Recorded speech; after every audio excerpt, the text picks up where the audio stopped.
শিক্ষার্থীরা আমরা শূন্যস্থান পূরণগুলো পড়ে নিলাম। এখন আমরা গুরুত্বপূর্ণ কিছু সংক্ষিপ্ত প্রশ্নের উত্তর পড়ব। সংক্ষিপ্ত প্রশ্ন উত্তর। 1. প্রাণী খাদ্যের জন্য কিসের উপর নির্ভরশীল? উত্তর, প্রাণী খাদ্যের জন্য উদ্ভিদের উপর নির্ভরশীল। আসসালামু আলাইকুম শিক্ষার্থীরা, আজ আমরা পড়ব চতুর্থ শ্রেণীর বিজ্ঞান বিষয়ের অধ্যায় 2 উদ্ভিদ ও প্রাণী। এই অধ্যায় থেকে কিছু গুরুত্বপূর্ণ সংক্ষিপ্ত প্রশ্নের উত্তর এবং শূন্যস্থান পূরণ। শিক্ষার্থী বন্ধুরা, তোমাদের কিন্তু প্রত্যেকটা পরীক্ষায় সংক্ষিপ্ত প্রশ্নের উত্তর এবং শূন্যস্থান পূরণ লিখতে হয়।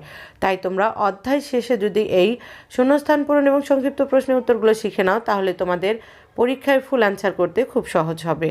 শিক্ষার্থীরা, এই অধ্যায়ের পূর্ণাঙ্গ ক্লাস আমি পূর্বের পাঠে নিয়েছি।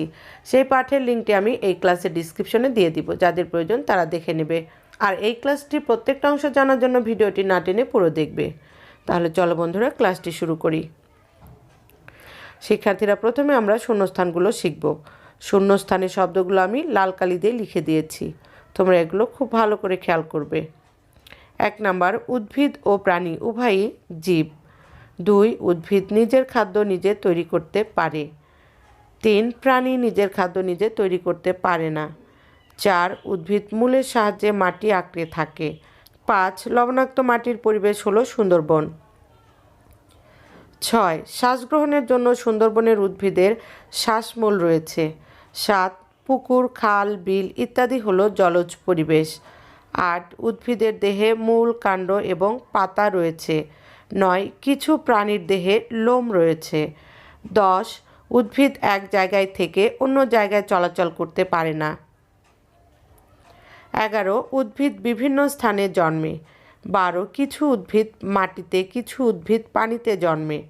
13, আম, জাম গাছ প্রখর সূর্যের আলোযুক্ত স্থানে জন্মে। 14, মশ ও ফান স্যাঁতস্যাঁতে শীতল স্থানে জন্মে। 15, সুন্দরবন হলো লবণাক্ত মাটির পরিবেশ।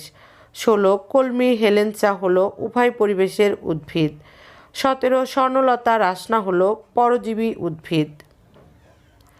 18, পাখি গাছের ডালে বাস করে। 19, ইঁদুর মাটির নিচে গর্ত করে বাস করে। 20, মাছ, চিংড়ি ইত্যাদি পানিতে থাকে। 21, সুন্দরী গরান হলো সুন্দরবনের উদ্ভিদ। 22, মরুভূমি হলো অত্যন্ত শুষ্ক স্থান। 23, ক্যাকটাস উদ্ভিদ মরুভূমিতে জন্মে। 24, মরুভূমির উদ্ভিদের কাণ্ড ও পাতা রসালো হয়। 25, উটের পিঠের কুঁজে চর্বি জমিয়ে রাখে। 26, সমুদ্র হলো লবণাক্ত পানির বিশাল ভাণ্ডার। 27, সামুদ্রিক উদ্ভিদের মধ্যে রয়েছে বিভিন্ন সামুদ্রিক শৈবাল। 28, মেরু ভালুকের পুরো পশম রয়েছে। 29, পেঙ্গুইন মেরু অঞ্চলে বাস করে। 30, তালিপাম একটি বিপন্ন উদ্ভিদ। 31, পরিবেশের পরিবর্তনের ফলে উদ্ভিদ ও প্রাণীর আবাসস্থল ধ্বংস হচ্ছে। 32, জাভা গন্ডার হলো বিলুপ্ত প্রাণী।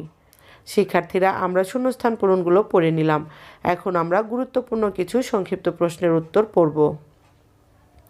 সংক্ষিপ্ত প্রশ্ন উত্তর। 1, প্রাণী খাদ্যের জন্য কিসের উপর নির্ভরশীল?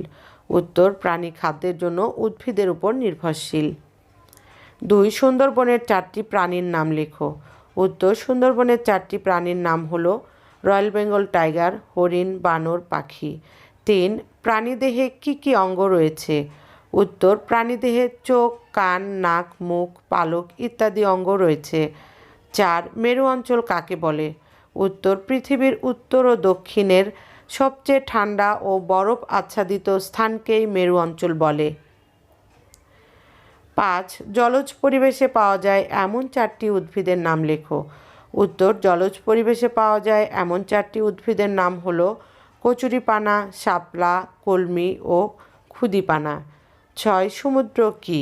উত্তর, সমুদ্র হলো লবণাক্ত পানির বিশাল ভাণ্ডার। 7, প্রাণী কিভাবে চলাচল করে? উত্তর, প্রাণী তাদের হাত, পা, ডানা বা পাখনা ব্যবহার করে চলাচল করে। 8, উট শরীরে চর্বি সঞ্চয় করে রাখে কেন? উত্তর, মরুভূমিতে পানির পরিমাণ খুবই কম, তাই এ শুষ্ক পরিবেশে উট জীবন ধারণের জন্য পিঠের কুঁজে চর্বি সঞ্চয় করে রাখে। 9, প্রাণী উদ্ভিদের উপর খাদ্যের জন্য নির্ভরশীল কেন? উত্তর, প্রাণী সরাসরি খাদ্য তৈরি করতে পারে না, তাই প্রাণী উদ্ভিদের উপর খাদ্যের জন্য নির্ভরশীল। 10. মরুভূমির উদ্ভিদের পাতা রসালো হয় কেন? উত্তর, মরুভূমিতে পানির পরিমাণ খুবই কম থাকে, তাই এ পরিবেশের উদ্ভিদের কাণ্ড ও পাতা রসালো হয় এবং বহির আবরণ মসৃণ হয়, যা পানি ধরে রাখতে সাহায্য করে। 11. মাটি এবং পানি উভয় পরিবেশে জন্মায় এমন দুইটি উদ্ভিদের নাম লেখো। উত্তর, উভয় পরিবেশে জন্মানো দুইটি উদ্ভিদের নাম হলো 1. কলমি ও 2. হেলেঞ্চা। 12. জল ও স্থল উভয় পরিবেশে বসবাসকারী 4টি প্রাণীর নাম উল্লেখ করো।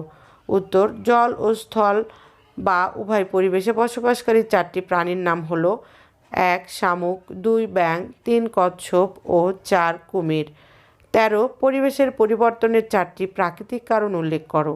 উত্তর, পরিবেশের পরিবর্তনের 4টি প্রাকৃতিক কারণ হলো 1. বন্যা, 2. ঝড়, 3. খরা ও 4. ভূমিকম্প।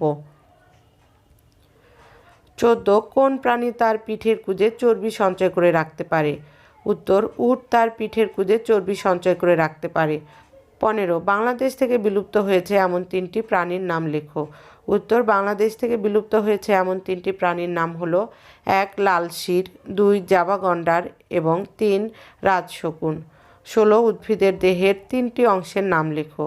উত্তর, উদ্ভিদের দেহের 3টি অংশ হলো 1. মূল, 2. কাণ্ড ও 3. পাতা। 17. দুটি পরজীবী উদ্ভিদের নাম লেখো। উত্তর, দুটি পরজীবী উদ্ভিদের নাম হলো 1. স্বর্ণলতা ও 2. রাসনা। 18. একটি করে মরুভূমির উদ্ভিদ ও প্রাণীর নাম লেখো। উত্তর, একটি করে মরুভূমির উদ্ভিদ ও প্রাণীর নাম হলো উদ্ভিদ ক্যাকটাস, প্রাণী উট। 19. মেরু অঞ্চলের প্রাণীদের চামড়া পুরু হয় কেন? উত্তর, অতিরিক্ত ঠান্ডার হাত থেকে বাঁচার জন্য মেরু অঞ্চলের প্রাণীদের চামড়া পুরু হয়। 20. দুটি করে বিপন্ন ও বিলুপ্ত জীবের নাম লেখো। উত্তর, দুটি করে বিপন্ন ও বিলুপ্ত জীবের নাম নিম্নরূপ। বিপন্ন জীব: 1. তালিপাম ও 2. Royal Bengal tiger.